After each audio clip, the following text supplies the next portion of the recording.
जगला में जो करे वो करे रात के मिलेला सुकून खाके राजा जी के हाथ के अच्छा लागेला।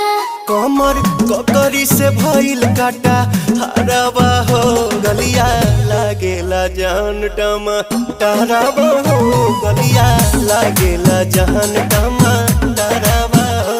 कहे तोर गया तुझको मैं पा करना अपने लिखल पहले हम के खिया करना तबे भइल बा कमरिया मोर चाह करना तबे भइल बा कमरिया मोर चाह करना चाह करना।